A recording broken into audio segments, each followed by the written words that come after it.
ভুলের পিছনে দৌড়াচ্ছে, আসল ছেড়ে দিয়া নকলের পিছনে দৌড়াচ্ছে, পানির ফোয়ারা বাদ্দা দিয়া মরিচিকার পিছনে দৌড়ে সময় নষ্ট করতেছে, ঠিক কিনা করে?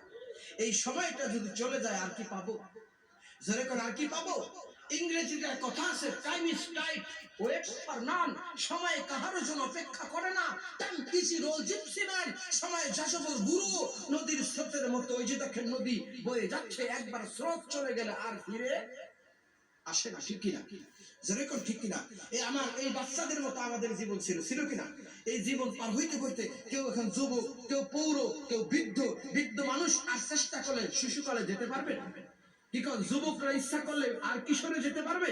কি কোন বৃদ্ধরা ইচ্ছা করলে আর যুবক অবস্থায় যেতে পারবে? দৈনিকই আমাদের পরিবর্তন হতে আমাদের একটা সময় আসবে, সেই সময়টা আমাদেরকে কবরের বাসিন্দা হয়ে যেতে হবে। যেরকম ঠিক কিনা?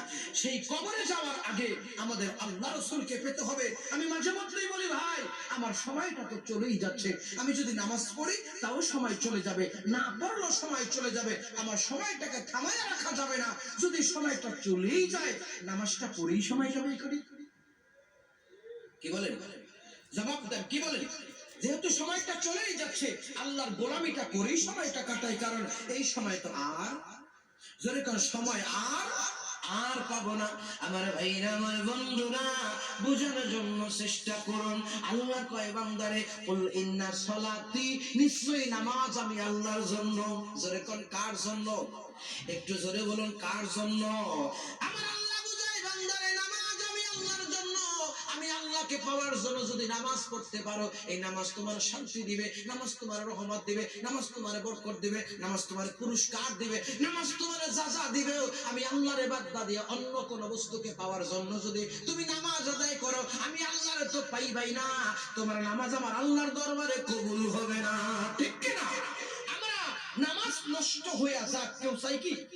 এত কষ্ট করে নামাজ পড়ি, কেউ চায় না তার নামাজটা নষ্ট হয়ে যাবে। এই যে দেখেন, শীতের রাত, ফজরের রক্ত ওযু করতে কত কষ্ট লাগে, আমরা নামাজটা এত কষ্ট করে পড়ি, কিন্তু নামাজটা নষ্ট হোক এটা আমরা কেউ চাই না। আমরা ভাইয়া একটা কথা আমি আপনাদেরকে বুঝাই, আমাদের রুকু ঠিক আছে, আমাদের সিজদা ঠিক আছে, আমাদের তাসবিহ ঠিক আছে, আমাদের সূরা ঠিক আছে, আমাদের কিরাত ঠিক আছে, আমাদের সব ঠিক আছে, ওযু ঠিক আছে, টুপি জুব্বা সব ঠিক আছে, কিন্তু আমাদের একটা জায়গায় একটু ভুল থাকার কারণে আমার নামাজটা আল্লাহর দরবারে কবুল হয় না, আমার নামাজটা নষ্ট হয়ে যায়। যেরকম ঠিক কিনা?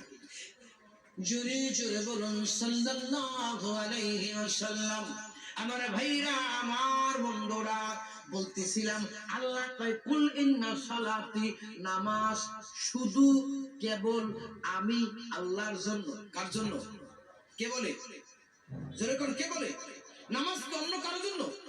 কার জন্য? নামাজ আল্লাহর জন্য। এখন আমি যদি বলি যে হুজুর আমি নামাজ পড়ি জান্নাতের জন্য, আমার নামাজ হবে? যেরকম আল্লাহকে ছাড়া অন্য কারো নিয়তে যদি নামাজ পড়ি, নামাজ হবে? আমি যদি বলি নামাজ পড়বো, নামাজ পড়া হুর পাবো, আমার কি নামাজ হবে? আমি যদি বলি নামাজ পড়ি, নামাজ পড়ে আমি জান্নাতের গেলমান পাবো, আমার নামাজ হবে? সমস্ত ইবাদত বন্দেগী কার জন্য? একটু জোরে বলুন, কার জন্য?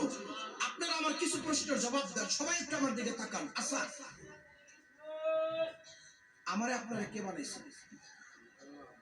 জোরে কোন কে বানাইছে? জান্নাত কে বানাইছে? আমি আল্লাহর সৃষ্টি, জান্নাতও আল্লাহর সৃষ্টি। এবার আপনারা উত্তর দেন, একটা সৃষ্টি কি আর একটা সৃষ্টির পাওয়ার ইবাদত করব, নাকি সৃষ্টি তার স্রষ্টার ইবাদত করব? একটু জোরে কোন। আমার মনে হয় আপনাদের সন্দেহ লাগতেছে মনের মধ্যে। আল্লাহর দাম বেশি না জান্নাতের দাম বেশি? আচ্ছা, আল্লাহরে রাখলাম, আমরা আগে বলি মানুষের দাম বেশি না জান্নাতের দাম বেশি? জোরে কোন। মানুষের দাম বেশি না জান্নাতের দাম বেশি? মানুষের চাইতে জান্নাতের দাম বেশি হতে পারে না, কারণ রাসূল হাদিসের মধ্যে বলছে আজ-জান্নাতু তাহাতা আকদামি মিনাল উম্মাহাত, মা বাবার পায়ের নিচে সন্তানের বেহেশত। সুবহানাল্লাহ। আচ্ছা, তাহলে আমার বেহেশত আমার বাবার পায়ের নিচে, আমার বাবার বেহেশত আমার দাদার পায়ের নিচে, আমার সন্তানের বেহেশত আমার পায়ের নিচে, আমার নাতির বেহেশত আমার সন্তানের পায়ের নিচে। আপনারা বাবা হইছেন না হন নাই? তাহলে আপনার সন্তানের বেহেশত আপনার পায়ের নিচে, প্রত্যেকটা সন্তানের বেহেশত তার বাবা আর মায়ের পায়ের নিচে। নিচে না উপরে? জোরে কর নিচে না উপরে? আচ্ছা হাদিসের মধ্যে যদি কোনো জায়গায় আসতো আজ-জান্নাতু ফাওকা রাসে মিনাল উম্মাহাত, মা বাবার মাথার উপরে সন্তানের বেহেশত, তাইলে বুঝতাম যে মানুষের থেকে জান্নাতের দাম বেশি। কিন্তু আল্লাহর কোরআন প্রমাণ করে, নবীর হাদিস প্রমাণ করে মানুষের থেকে জান্নাতের দাম কম, জান্নাতের থেকে মানুষের দাম বেশি। জোরে কর ঠিক কিনা?